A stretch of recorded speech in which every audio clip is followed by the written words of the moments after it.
ശബരിമല സ്വർണ്ണക്കൊള്ള കേസിൽ നിർണായക നീക്കവുമായി SIT. UDF കൺവീനർ അടൂർ പ്രകാശ് MPയെ 2.5 മണിക്കൂർ ചോദ്യം ചെയ്തു.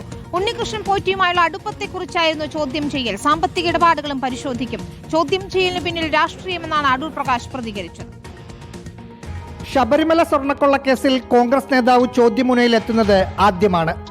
പോലീസ് ആസ്ഥാനത്തെ ക്രൈംബ്രാഞ്ച് ഓഫീസിൽ രാവിലെ 10:30 തുടങ്ങിയ ചോദ്യം ചെയ്യൽ ഉച്ചയ്ക്ക് 1 മണിക്കാണ് അവസാനിച്ചത്. പോറ്റിയെ എങ്ങനെ പരിചയപ്പെട്ടു എന്നതിൽ തുടങ്ങി സാമ്പത്തിക ബന്ധം ഉണ്ടോ എന്നതുവരെയായിരുന്നു അന്വേഷണ സംഘം ചോദിച്ചത്. ചോദിച്ച കാര്യങ്ങൾക്കെല്ലാം തന്നെ കൃത്യമായി ഞാൻ മറുപടി പറഞ്ഞിട്ടുണ്ട്. ആ മറുപടി പറഞ്ഞതനുസരിച്ച് അവർ കാര്യങ്ങൾ ഇനിയും മുമ്പോട്ട് നീങ്ങും. എന്നോട് സാമ്പത്തിക ഏർപ്പാടായിട്ട് ഒരു കാര്യവും എന്നോട് ചോദിച്ചിട്ടില്ല. പോറ്റിയുടെ കാര്യങ്ങളും മറ്റും കാര്യങ്ങൾ ചോദിച്ചിട്ടുണ്ട്.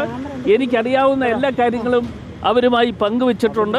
പോറ്റിക്കൊപ്പമുള്ള ചിത്രമാണ് ചോദ്യം ചെയ്യലിന് കാരണമെങ്കിൽ മുഖ്യമന്ത്രിയെയും ചോദ്യം ചെയ്യണമെന്ന് അടൂർ പ്രകാശ് ആവശ്യപ്പെട്ടു. ഫോട്ടോ വെച്ച് കാര്യങ്ങൾ എടുക്കുകയാണെങ്കിൽ അടൂർ പ്രകാശിനെ മാത്രം ചോദ്യം ചെയ്താൽ പോരാ. കേരളത്തിന്റെ മുഖ്യമന്ത്രിയെയും വിളിക്കേണ്ടതാണ്. മുഖ്യമന്ത്രിക്ക് ഒഴിഞ്ഞു നിൽക്കാൻ പറ്റുന്ന കാര്യമല്ല.